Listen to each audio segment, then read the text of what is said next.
All right, let's dive right into this explainer. I want you to rewind with me way past the rhinestone gloves, the moonwalk, and the whole MTV era, all the way back to January 24th, 1972.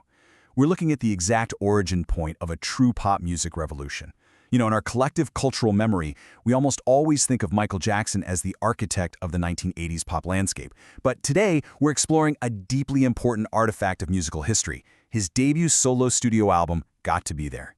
We're going to see exactly how a 13-year-old kid with this angelic yet profoundly soulful voice laid the groundwork for an absolutely unprecedented career. What's wild is that critics at the time were already picking up on this. They knew this wasn't just some novelty act. Listen to this quote from Rolling Stone in 1972, "A gift for phrasing that invents melody where none exists." It becomes super clear that even amidst standard Motown fare, his voice was the absolute standout. He wasn't just hitting the notes, he was taking honestly mediocre bridges and turning them into these dramatic, massive emotional peaks. Section 1. The voice before the glove. To really understand the artist he became, we first have to look at the highly controlled corporate environment he emerged from. Looking back at the grueling reality of 1971, he wasn't a solo icon at this historical juncture. He was the focal point of the Jackson 5, right? A Motown supergroup completely dominating the charts. He was being shuttled back and forth between studios in Los Angeles and Detroit to record this solo debut. In these incredibly tight spaces between relentless tours and TV appearances, he was working with Motown's elite session musicians, the legendary Funk Brothers, all while the label itself was literally in the middle of transitioning its operations from Detroit over to Hollywood. Now imagine those early tracks in your head for a second, and you can instantly hear the massive contrast between his actual age and the heavy, world-weary soul he was asked to deliver. He is totally unaccompanied by his brothers here, just naked in the studio, relying purely on his own vocal instincts. It is a stunning display of a child singing about adult heartbreak in a way that feels oddly mature, and honestly, entirely convincing. Section 2. Inside the Motown machine. So why even step away from the Jackson 5 formula at the absolute height of their crossover dominance? While Berry Gordy was notoriously protective and actually resisted the idea of a solo run at first, he was terrified it might create jealousy and dilute the group's brand. But the sheer public demand and financial opportunity were simply undeniable. Fan mail was just flooding the offices specifically for him, and his lead vocals on massive hits like I'll Be There proved he could carry a track entirely on his own. Gordy recognized a revenue stream that was just too lucrative to ignore, and finally greenlit the project. Section 3. Architects of the Sound.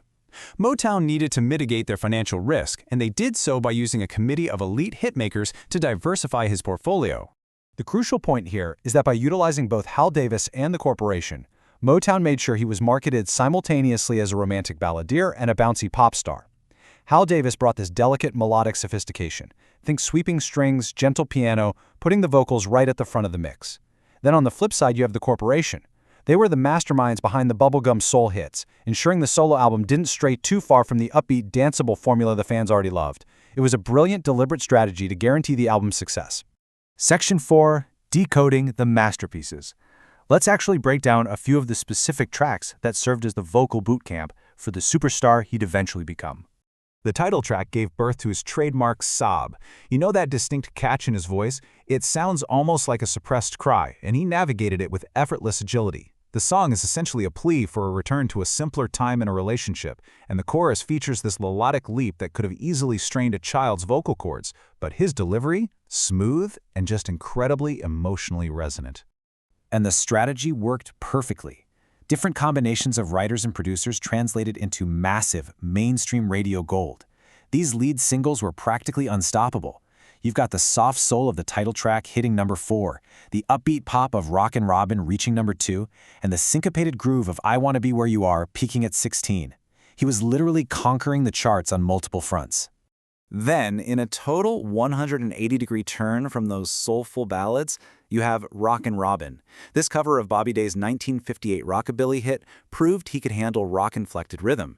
He's using his voice as a percussive instrument to chirp and tweet, showing off this rapid-fire enunciation, impeccable diction, and fantastic breath control. It is just pure, unadulterated bubblegum joy that proved his incredible dexterity. Now, I Wanna Be Where You Are is really the historical gem here. It brilliantly illustrates his rhythmic timing.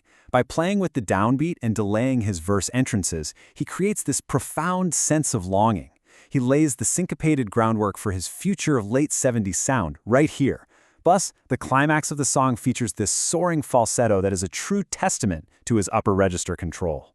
And opening a debut album with a cover of Bill Withers' classic Ain't No Sunshine was a very bold statement. Since a 13-year-old obviously couldn't rely on the lived-in heartbreak of a grown man, he instead used dramatic dynamics and this breathy improvisation on the bridge to transcend being a mere mimic. He elongates and punches the phrasing with a desperation that is remarkably adult, transforming a stripped-back folk soul song into a lush, theatrical masterpiece. On the cinematic ballad, Maria, You Were the Only One, he pushes it even further. He holds out the final syllable of the chorus for several bars, showing absolutely incredible breath control. He uses a trembling vibrato to convey real vulnerability, making you believe that he is genuinely aggrieved. The emotional stakes are so high on this track, and he completely rises to the challenge, proving phenomenal lung capacity for his age. So all of this builds into a very clear vocal evolution across the record. From theatrical dynamics to rhythmic precision to pushing his lung capacity to the absolute limit, this album was unequivocally his training ground. Without the vocal discipline required to record these vastly different tracks in such a short period, he might never have developed the stamina for the punishing studio sessions he'd face later in his legendary career. Section 5, Seeds of a Pop Revolution. Now let's zoom back out and look at the album's massive commercial triumph and its profound long-term legacy on the music industry. Despite any initial skepticism from the label about a solo project, the singles were just totally dominant. He proved he was a true dual threat, an indispensable group member and a standalone solo phenomenon. He successfully held his own against the adult-oriented singer-songwriter movement that was dominating the early 70s. The album went on to sell an estimated 5 million copies worldwide. Think about that. That is a staggering validation for a debut artist. This massive commercial success proved he wasn't just riding the coattails of his brothers. He had true, undeniable solo star power that audiences around the globe were desperate to buy into. And why this matters so much today is that his multi-platform success across albums, television, and touring set the modern precedent for the music industry.